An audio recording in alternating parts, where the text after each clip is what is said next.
If that's graceful, I'm a ballet dancer. Jeff, I'm paying you to read to me. If you can't keep your opinions to yourself, then the whole deal is off. Okay. Behind the wholesome facade of America's favorite TV family lurked murder mysteries, car crashes, secret producers, and scandalous firing controversies.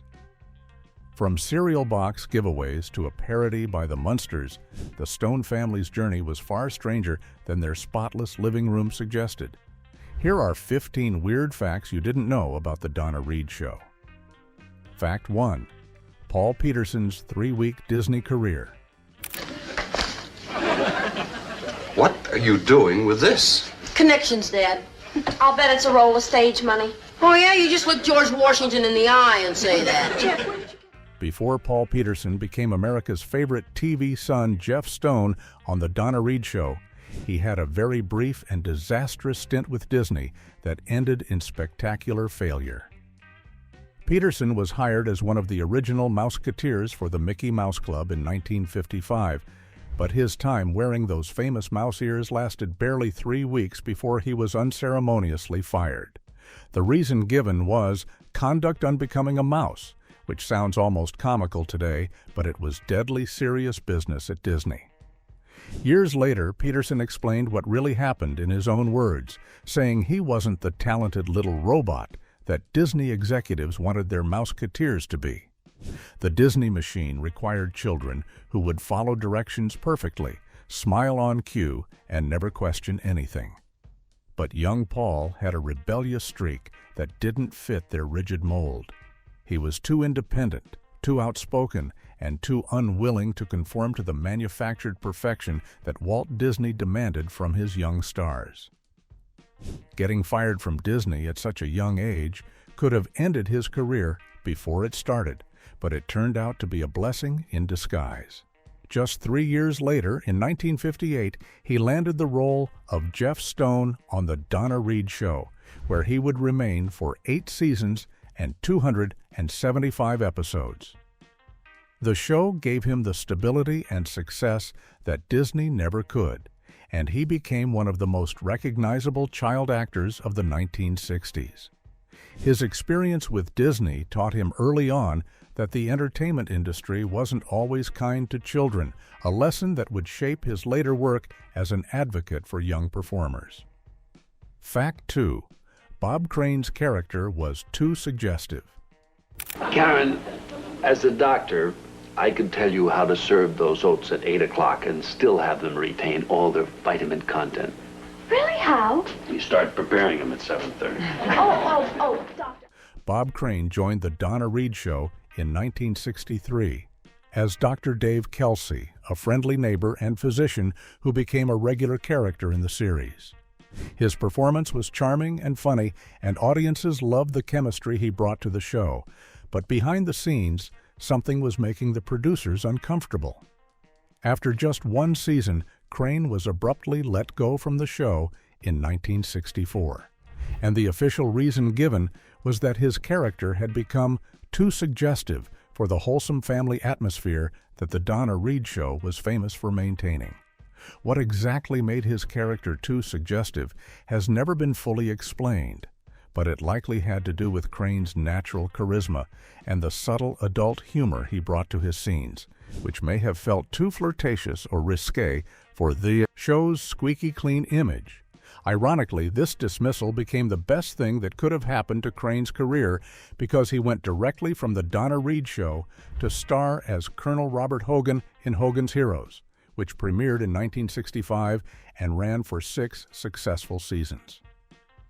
But the story of Bob Crane takes a dark and tragic turn that still haunts Hollywood today. On June 29, 1978, Crane was brutally murdered in his Scottsdale, Arizona apartment, beaten to death with a weapon that was never identified. The case remains officially unsolved, though investigators had strong suspicions about a business associate of Crane's who was tried for the murder in 1994, but acquitted due to lack of evidence. The murder became one of Hollywood's most notorious cold cases. And the contrast between Crane's wholesome television image And the sordid circumstances of his death has fascinated true crime enthusiasts for decades. Fact 3. The living room had multiple lives. Hey, Mom, Dad, did you hear that? Scotty thinks his computer can handle the whole thing for us. I can't see that fullback bruising his knuckles on a piece of machinery. Herman's that smart, he can unplug himself when the complaint... Television production in the 1950s and 60s was an expensive business, and studios found creative ways to save money wherever they could, which meant that sets were frequently recycled and reused across different shows. The Donna Reed Show's iconic living room, where the Stone family gathered for countless heartwarming moments over 8 seasons, had a surprisingly long afterlife on television that most viewers never noticed.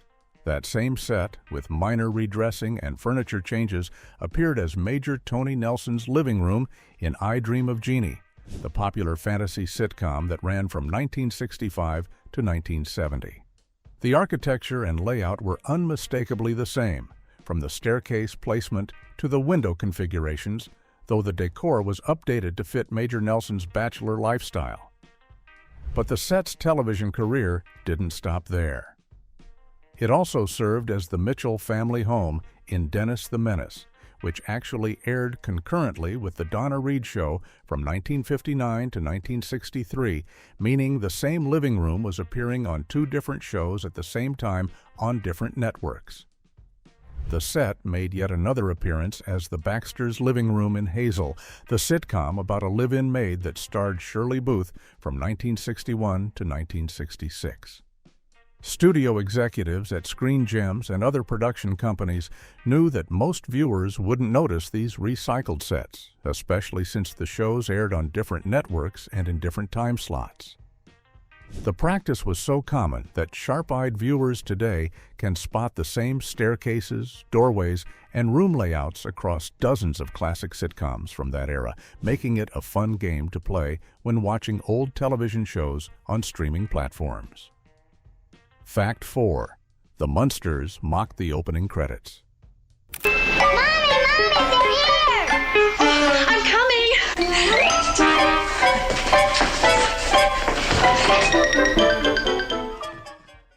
The Donna Reed Show had one of the most memorable opening credit sequences in television history, showing Donna, Stone as the perfect homemaker, cheerfully preparing lunches for her family and handing them out as they rushed off to school and work.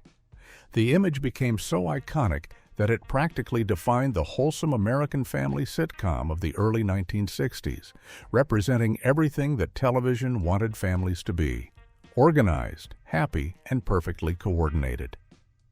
When the Munsters premiered in 1964, the show's creators decided to have some fun with that famous image by creating a direct parody in their own first season opening credits. Instead of Donna Stone in her pristine kitchen, viewers saw Lily Munster, the vampire mother played by Yvonne DiCarlo, lovingly preparing lunches in the creepy Gothic kitchen of 1313 Mockingbird Lane. The scene deliberately mimicked the Donna Reed Show's staging, with Lily handing out lunch bags to her monster family members: vampire husband Herman, werewolf son Eddie, and grandfather Grandpa, just as Donna had done for the Stone family. The parody worked on multiple levels because the Munsters was essentially asking audiences to see the monster family as just another normal suburban family, no different from the Stones except for their appearance.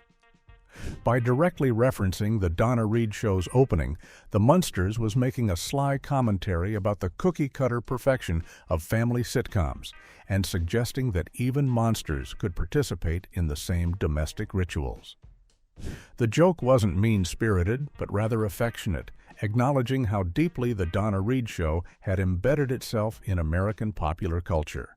The parody also highlighted the contrast between the two shows, one representing idealized normalcy and the other celebrating lovable freakishness, while both ultimately told stories about families who cared for each other. Fact 5. Shelley Fabares never wanted to sing. Mother, could I ask a favor of you? It all depends, dear. Could you drive me over to Jennifer's after school? What happened to Stanley? Shelley Fabares became a recording star almost by accident, and she was probably more surprised than anyone when it actually happened. During her time playing Mary Stone on the Donna Reed Show, the producers decided that her character should have a music career, which meant Fabares needed to record some songs. In 1962, she released Johnny Angel, a sweet pop ballad about a girl pining for a boy who doesn't notice her, and it became an enormous hit, shooting to #1 on the Billboard Hot 100 and selling over 1 million copies. The song dominated radio airwaves and made Fabares a legitimate pop star, but she later admitted she was completely stunned by the success because she never considered herself a real singer. In interviews over the years, Fabares has been remarkably honest about her limited vocal abilities, confessing that, "After all, I never could sing," and expressing genuine bewilderment that people bought so many copies of her record. She wasn't being falsely modest. She genuinely believed she lacked serious singing talent and felt like an imposter in the music world. The song's success was more about its catchy melody and the fact that millions of girls could relate to the lyrics about unrequited love than it was about Fabares' vocal performance, though her sweet, innocent delivery certainly matched the mood perfectly. Despite the massive success of Johnny Angel, Fabares never pursued a serious music career and only recorded a few more songs before focusing entirely on acting. She went on to have a long and successful career in television, most notably playing Christine Armstrong on Coach for 7 seasons in the 1990s. Looking back, Johnny Angel remains a perfect time capsule of early 1960s pop music, and the fact that Fabares herself didn't think she could sing makes the story even more charming and unexpected. Fact 6. Donna and Tony bought Paul a car. Well, I guess I better get to school. Too bad I don't have a big racy car to drive. But those are the breaks. Hey, to think I could have been a playboy. Goodbye, Jeff, and be home for dinner. Paul Peterson's teenage years on the Donna Reed Show came with all the usual temptations and mistakes that any young person might make. But his mistakes happened under the watchful eye of producers and studio executives. During the show's run, Peterson bought himself a Pontiac Grand Prix, which was a sleek and powerful car that any teenager would have been proud to own. Unfortunately, his time with that car came to an abrupt end when he crashed it during the filming period, damaging the vehicle badly enough that it was no longer drivable. The studio executives were furious, not just because of the accident itself, but because they worried about the liability and the potential for bad publicity if one of their young stars was hurt or worse. As punishment for his recklessness, they confiscated what was left of his car and forced him to ride a bicycle 8 miles to the studio every single day for work, which must have been both humiliating and exhausting for a teenage boy who had just lost his prized automobile. Peterson made that long bicycle journey day after day, but Donna Reed and her husband Tony Owen, who was also the show's executive producer, couldn't stand watching him suffer this punishment. They felt genuine affection for Peterson, who they had watched grow up on their show from age 13 to age 21, and they decided to step in and help him. Without any announcement or fanfare, Donna and Tony bought Paul a brand new Volkswagen Bug to replace the Pontiac he had lost, giving it to him as a gift that was both generous and practical. The Volkswagen was a much safer and more sensible car than the powerful Pontiac, and their gesture showed that while they wanted Paul to learn from his mistake, they also cared about him as a person beyond just being an actor on their show. Fact 7. Buster Keaton's emotional Christmas appearance. So you're Santa Claus. Oh, hello, Mrs. Stone. No, I'm not Santa Claus. I'm just a helper.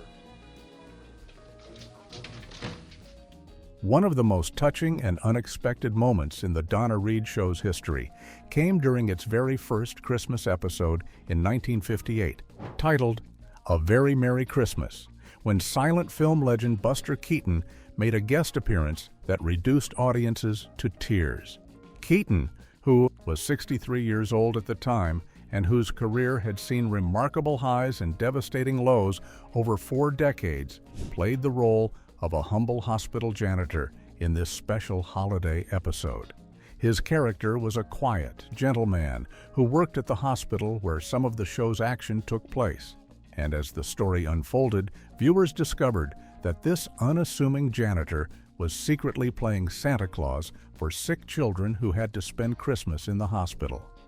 The episode showcased Keaton's incredible ability to convey deep emotion without words, a skill he had perfected during his silent film career in the 1920s when he was one of the biggest stars in Hollywood. Watching him bring joy to hospitalized children while wearing his janitor's uniform was profoundly moving, and his famous stone-faced expression, which had earned him the nickname the Great Stone Face, made the rare moments when he smiled even more powerful. By 1958, Keaton was experiencing a career renaissance after years of struggling with alcoholism and professional obscurity, and his appearance on The Donna Reed Show reminded audiences why he had been considered one of the greatest physical comedians who ever lived. The Christmas episode became one of the show's most memorable installments, and Keaton's performance is still remembered today as a beautiful example of how a skilled actor can elevate even a simple family sitcom into something truly special and emotionally resonant. Fact 8. Donna Reed was an uncredited producer. Oh, he's not home from school yet. I wonder what's keeping him. He's probably out looking for a job. That boy is so money hungry these days. I'll never know what he does with his allowance. Donna Reed wasn't just the star of The Donna Reed Show.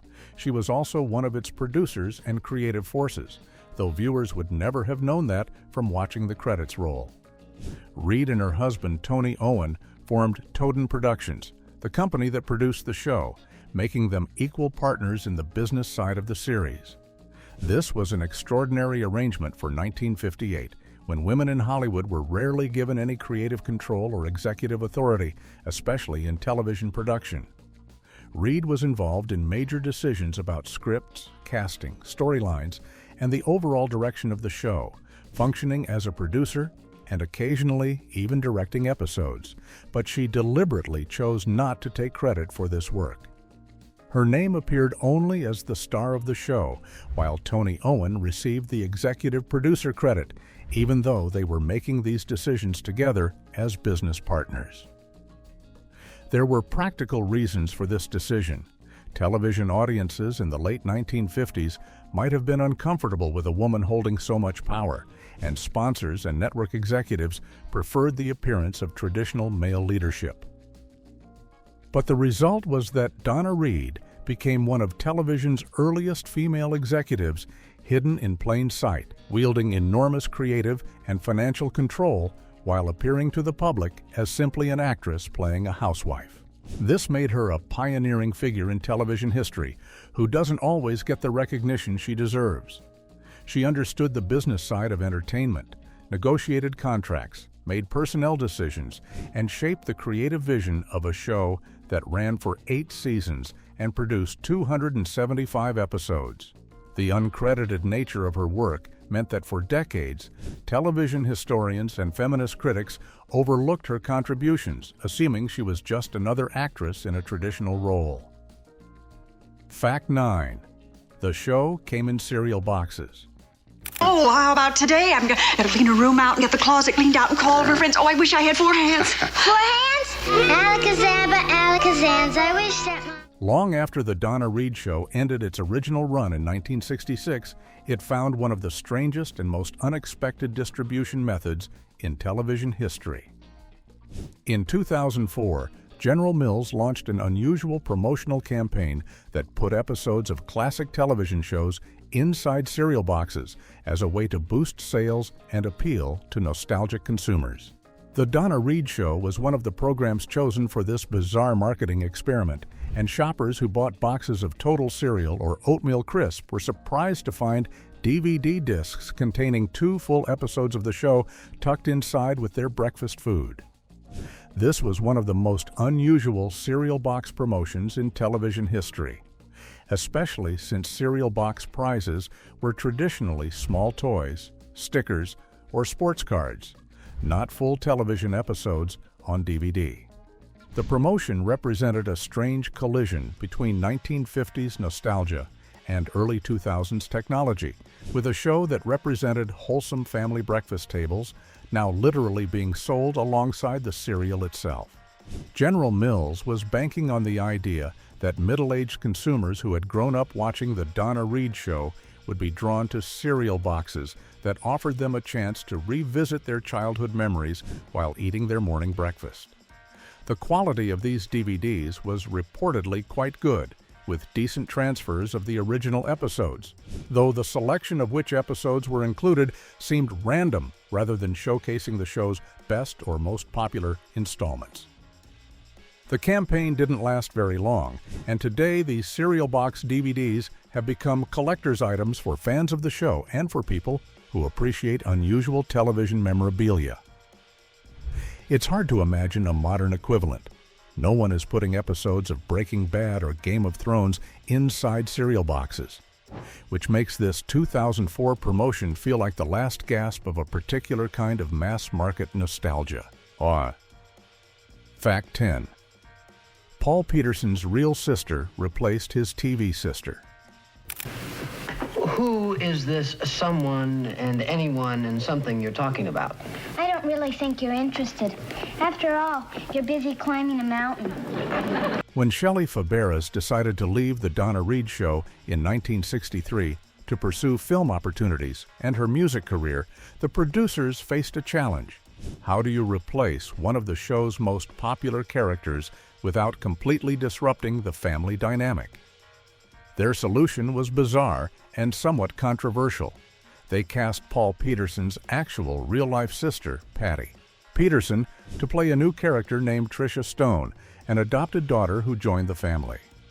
This created one of the strangest casting situations in television history, where a real sibling replaced a TV sibling, but the characters weren't supposed to be related in the same way. Paul and Patty Peterson had grown up together and obviously knew each other intimately as brother and sister, but now they had to pretend they were unrelated until Tricia was adopted into the Stone family, after which they became adoptive siblings rather than biological ones. The dynamic was confusing for viewers who knew about the real-life relationship, and it had to be equally strange for the actors themselves, who had to navigate playing adopted siblings while being actual siblings off-screen.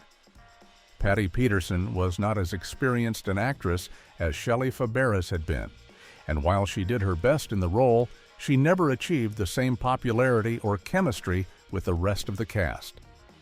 The decision to cast her seemed motivated partly by convenience. She was readily available, already familiar with the show's production, and could easily interact with Paul since they had natural sibling chemistry. But it also felt like a somewhat desperate move to maintain family stability on the show.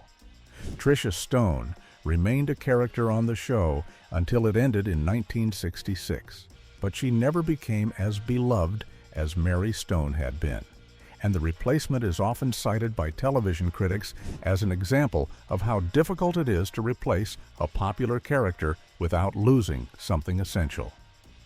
Fact 11. The show sparked feminist debate. Decades later. So, who's Donna Reed?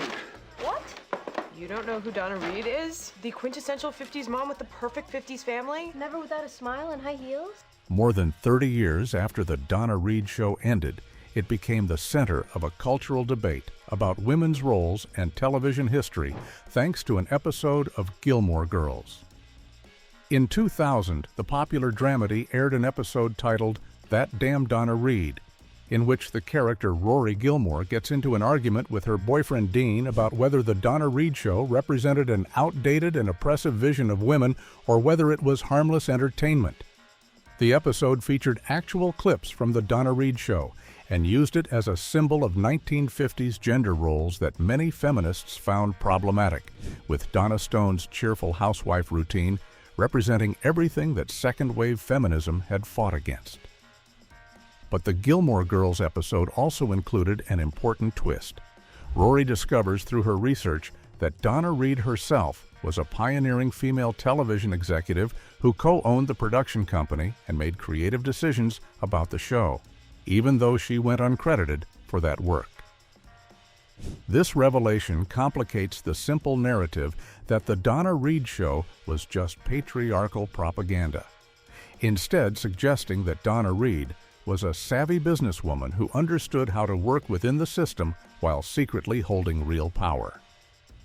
The episode reignited discussions about the show among cultural critics, television historians, and feminist scholars who had dismissed it as irrelevant or harmful without understanding the full context of Reed's involvement. Many people who had never thought deeply about the Donna Reed Show suddenly had strong opinions about it, with some defending it as progressive for its time and others condemning it as perpetuating harmful stereotypes regardless of who was in charge behind the scenes.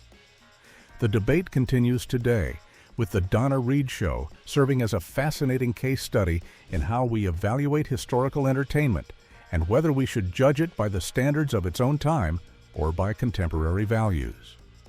Fact 12. Both kids were Mickey Mouse Club alumni.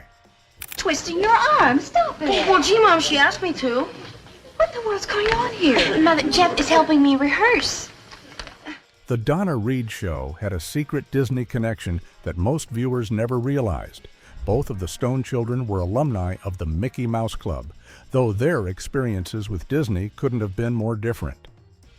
Paul Peterson, as mentioned earlier, was fired from the Mickey Mouse Club after only 3 weeks for not being the obedient performer that Disney wanted. But Shelley Fabares had a much more successful and longer relationship with the Disney organization. Before joining the Donna Reed Show, Fabares appeared in the Mickey Mouse Club serial Annette, which was a popular multi-part story that aired as part of the show in 1958, the same year the Donna Reed Show premiered. She played one of the supporting characters in this serial, which starred Annette Funicello, who was the most famous and popular Mouseketeer and would go on to become a major star in her own right.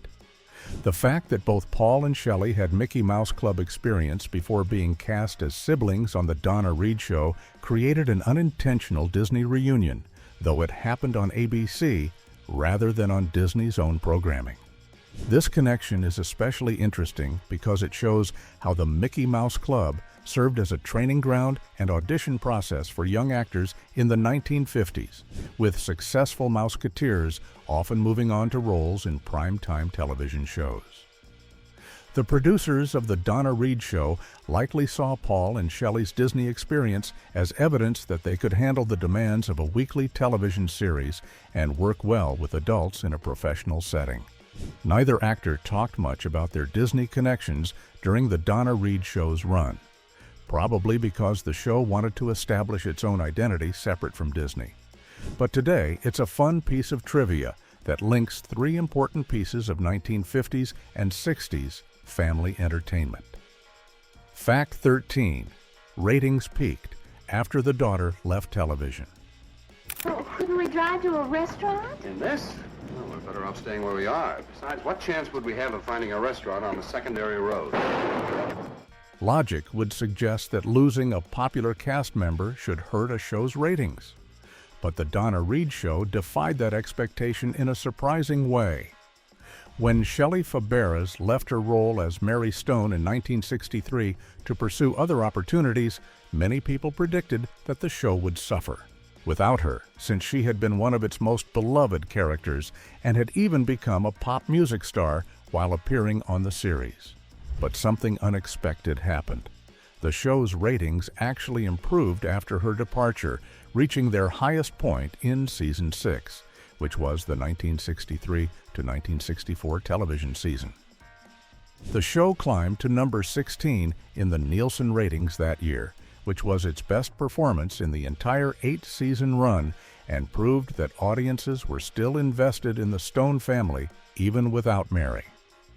Several factors contributed to this surprising success, but one of the most important was the addition of Bob Crane as Dr. Dave Kelsey, the charming neighbor who brought new energy and adult humor to the show. Crane quickly became a fan favorite, and his scenes with Donna Reed had a different dynamic than the mother-daughter interactions that had dominated earlier seasons, appealing to adult viewers who wanted more sophisticated comedy. The show also benefited from strong writing that focused more on Donna and Alex Stone's relationship and on Jeff's teenage adventures, proving that the series didn't depend entirely on the daughter character to be successful. This ratings peak is ironic, given that Bob Crane was then fired after just one season for being too suggestive, which means the show let go of one of the main reasons for its renewed popularity, though ratings remained solid until the show ended in 1966. Fact 14. Donna Reed turned down a reunion show. Darling, do you realize there are kids lined up from our front porch halfway down the block? That's the overflow from our den and living room. What? The 1970s and 80s saw a wave of nostalgia for classic television shows from earlier decades, and reunion specials became incredibly popular as a way for audiences to revisit beloved characters and see what had happened to them. The Donna Reed Show seemed like a perfect candidate for this treatment, since it had been so popular during its original run and represented a specific time in American culture that people were eager to revisit. After the show ended in 1966, there were occasional discussions about bringing the cast back together for a reunion special, but these plans never moved forward while all the principal cast members were still alive. Then, in 1978, Carl Betts, who had played Alex Stone, the family patriarch and Donna's husband, died of lung cancer at the age of 56, which changed the entire conversation about a potential reunion. Donna Reed reportedly wanted to move forward with a reunion special even after Betts's death, possibly reimagining the Stone family as a widow and her grown children dealing with life after Alex's passing, which could have been a touching and emotionally powerful special. But when she approached the other surviving cast members about the idea, they agreed that it wouldn't feel right to do a reunion without all the main characters present. Paul Peterson and the other actors felt that Carl Betts had been too essential to the show's family dynamic, and trying to recreate the Donna Reed Show without him would feel incomplete and disrespectful to his memory. Donna Reed accepted their decision, and the reunion never happened, which means the Donna Reed Show is one of the few classic sitcoms from that era that never got a reunion special, TV movie, or revival of any kind, remaining frozen in time exactly as it was when it ended in 1966. Fact 15. The real Hilldale doesn't exist. Did you hurt my tree? I blazed it, ma'am, but that didn't hurt it. Supposing I took that saw and cut a gash in your side, would that hurt? Yes, ma'am, but I'm not a tree. For 8 seasons and 275 episodes, the Stone family lived in the town of Hilldale, a pleasant suburban community that seemed to represent the ideal American town where everyone knew their neighbors and life moved at a comfortable pace. But if you tried to find Hilldale on a map or figure out which state it was located in, you would search forever because the show's creators deliberately kept the town's location completely vague and unspecified throughout the entire series run. No character ever mentioned what state Hilldale was in, no episodes featured trips to nearby cities that would have given geographical clues, and no references were made to regional details like climate, local politics, or distinctive cultural features that would have pinned down a location. This was an intentional creative decision designed to make the show feel universal and relatable to viewers anywhere in America, allowing families in California, Ohio, Texas, or Massachusetts to all imagine that the Stone family could be their neighbors living just down the street. The strategy of creating a stateless suburban community was unusual for the time, since many sitcoms were clearly set in specific cities like New York or Los Angeles, but it worked perfectly for the Donna Reed Show's goals of representing an idealized version of American family life that transcended regional differences. Hilldale became television's most famous nowhere town, existing in a kind of geographical limbo that made it simultaneously everywhere and nowhere. This ambiguity has led to decades of speculation among fans about where Hilldale might have been, with various theories suggesting it was meant to represent the Midwest, Southern California, or some generic eastern suburb. But the truth is that it was never meant to be anywhere specific, making it the perfect blank canvas for viewers to project their own experiences and fantasies of suburban family life.